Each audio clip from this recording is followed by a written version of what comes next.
Awasthi classes में आप सभी प्रतियोगी छात्र एवं छात्राओं का स्वागत है। मैं आरपी अवस्थी आप सभी विद्यार्थियों को नमस्कार करता हूं। तो हम पढ़ रहे थे भारतीय इतिहास, और भारतीय इतिहास में पढ़ा था हमने पूर्व के लेक्चर में बौद्ध धर्म। आज आइए पढ़ते हैं ब्राह्मण धर्म। तो हमारा विषय है भारतीय इतिहास यानी इंडियन हिस्ट्री। अभी हम प्राचीन भारत का इतिहास चल रहे हैं, तो इसमें आज पढ़ेंगे हम ब्राह्मण धर्म। ब्राह्मण धर्म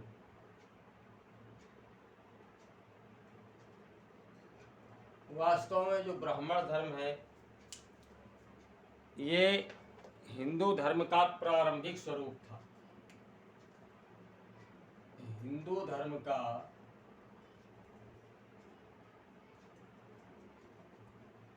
प्रारंभिक स्वरूप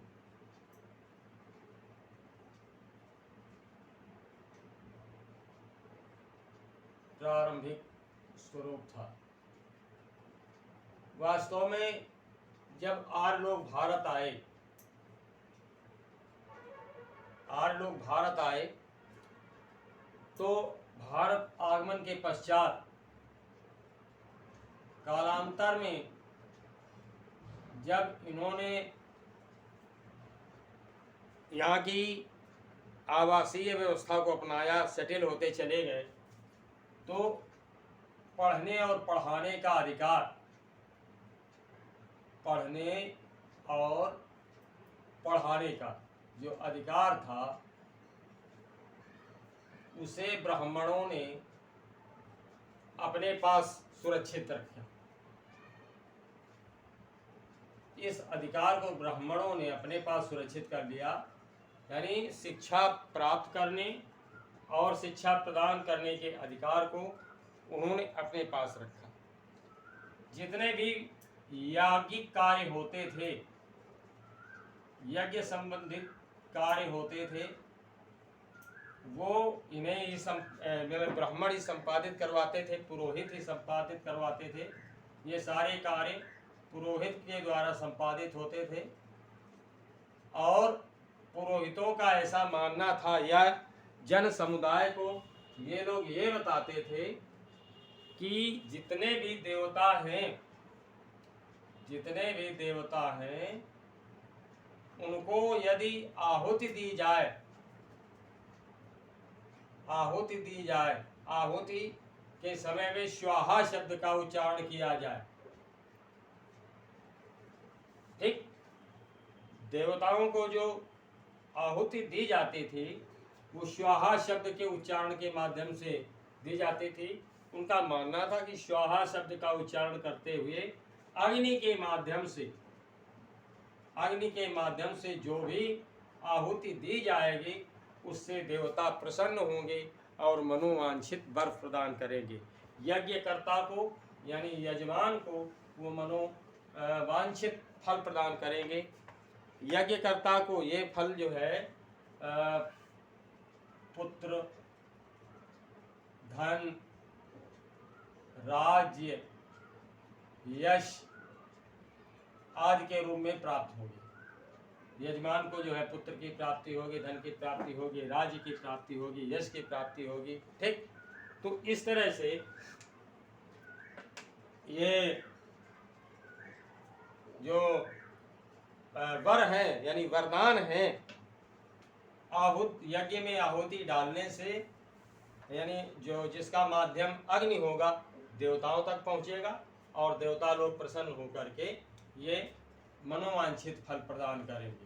जो चाहा जाएगा वो फल प्रदान करेंगे। कालांतर में इन्होंने यज्ञ के समय प्राप्त होने वाले फल में भी यानी रिजल्ट में भी अपने हक की बात कही, अपना हक मानने लगे, जिसका याज्ञवल्क्य ने डटकर विरोध किया। याज्ञवल्क्य ने डटकर विरोध किया। उन्होंने कहा इट इज रॉन्ग, ये गलत है। जो यज्ञ करने के पश्चात परिणाम प्राप्त होगा, फल की प्राप्ति होगी, उस पर केवल यजमान का ही अधिकार है। यज्ञ संपादित कराने वाले का अधिकार है, यज्ञ करवाने वाले पुरोहित का अधिकार नहीं है। इसका विरोध किया याज्ञवल्क्य ने। तो इस तरह से जो है ये जो ब्राह्मण धर्म है इसका समय जो है ईसा पूर्व 6वीं शताब्दी के पहले तक का है। ईसा पूर्व 6वीं शताब्दी के पहले का है, क्योंकि ईसा पूर्व 6वीं शताब्दी में दो नए धर्मों का प्रादुर्भाव होता है, जैन धर्म और बौद्ध धर्म। मैंने पहले ही बताया था आपको कि बौद्ध धर्म का इतना प्रसार हुआ कि ये भारत ही नहीं बल्कि विश्व के अन्य देशों में प्रसरित हुआ, फैला, और प्रचार प्रसार के द्वारा जो है इसने विश्व के कई देशों में बहुत बड़ी जगह बनाई। इंडोनेशिया, मलेशिया, जावा, चीन, Sumatra, Borneo, Thailand, Cambodia, Indonesia, Japan जैसे देशों में ये पुष्पित पल्लवित हुआ। तो ईसा पूर्व 6वीं शताब्दी के पहले तक ब्राह्मण धर्म जो है लोगों के द्वारा अपनाया जाता रहा। तो ये प्रचार प्रसार में रहा, मानव समाज के बीच में इसने बहुत बड़ी जगह बनाई। और साथ ही साथ ब्राह्मण धर्म के अंतर्गत प्रार्थना को महत्व दिया गया है, और साथ ही साथ संन्यास को। प्रार्थना और संन्यास इन दो को महत्व दिया गया है। प्रार्थना के द्वारा हम अपने आराध्य से या अपने देवता से, ईश्वर से जो भी चाहे मांग सकते हैं, यानी हम प्रार्थना करते हैं उसे प्रदान करने की। और संन्यास के द्वारा हम अपने मानव जीवन को संयमित कर सकते हैं। तो इससे जो है जीवन श्रेष्ठ माना गया है। इसमें सत्य का प्रत्यक्ष रूप से अनुभव किया जाता है, यानी संन्यास के द्वारा सत्य का प्रत्यक्ष रूप से अनुभव किया जाता है। साथ ही साथ धर्म से संबंधित अनेक कर्म कांडों के प्रचलन का श्रेय ब्राह्मणों को है। यानी धर्म के लिए जितने भी कर्म कांड हैं उनको संपादित करवाने का श्रेय जो ब्राह्मणों को जाता है। आप आज भी आप देखते हैं कि तमाम सारे ऐसे कर्मकांड हैं जिन्हें ब्राह्मण ही संपादित करवाते हैं। उदाहरण के लिए आप गांव-गांव में देखते हैं श्रीमद् भागवत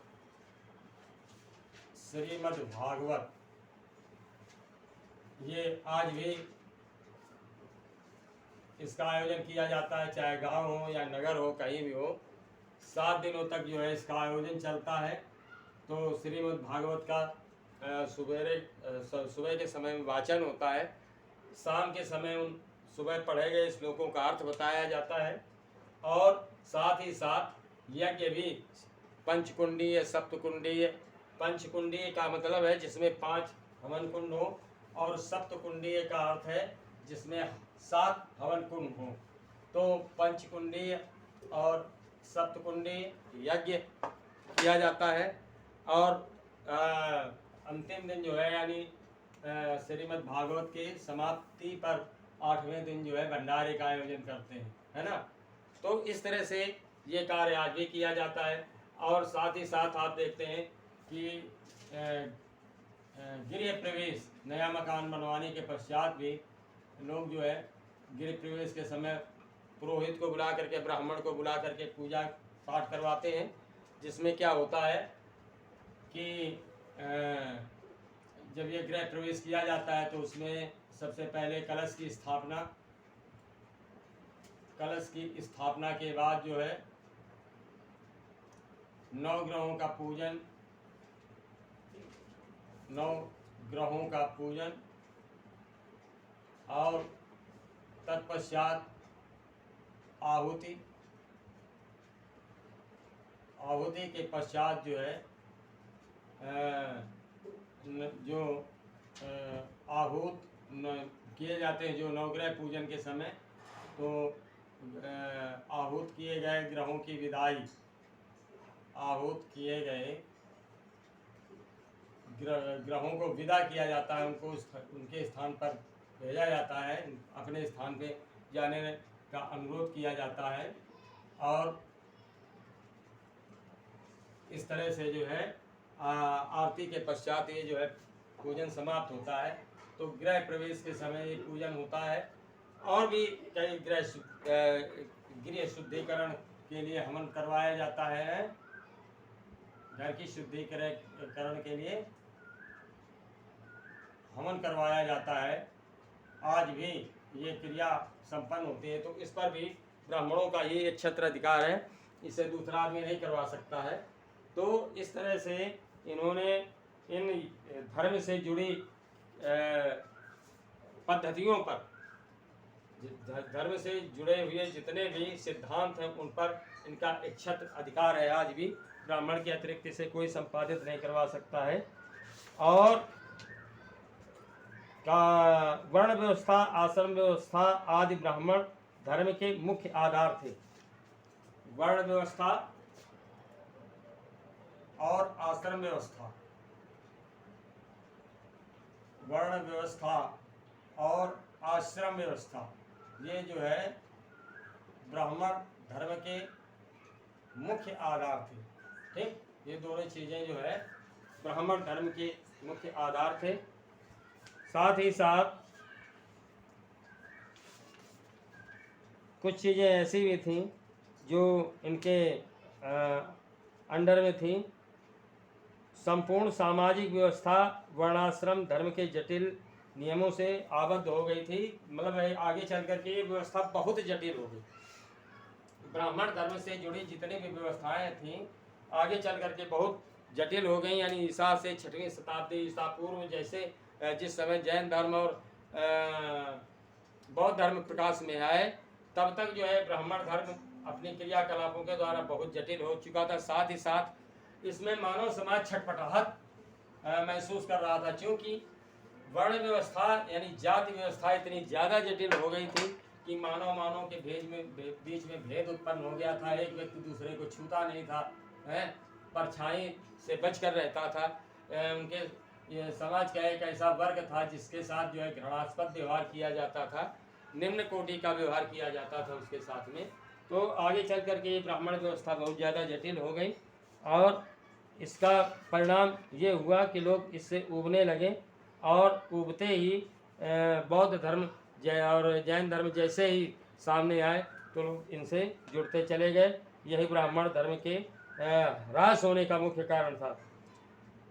यागिक अनुष्ठान इतने महंगे हो गए थे कि जनसाधारण के लिए ये सरल नहीं रहे और सहज भी नहीं रहे। तो 6वीं शताब्दी ईसा पूर्व आते आते ये धर्म जो है पतन की ओर उन्मुख हो गया। और इस समय जो है 2 धर्म इसके पश्चात जो है बौद्ध धर्म और जैन धर्म जो है ये प्रगति के मार्ग पर आगे बढ़ते चले गए। तो इस तरह से ये जो है आज आपने पढ़ा ब्राह्मण धर्म के बारे में। अगर कहीं कोई प्रॉब्लम है तो प्लीज़ कमेंट करके पूछिए। नेक्स्ट लेक्चर में मैं फिर आपके सामने उपस्थित होऊंगा। तब तक के लिए नमस्कार।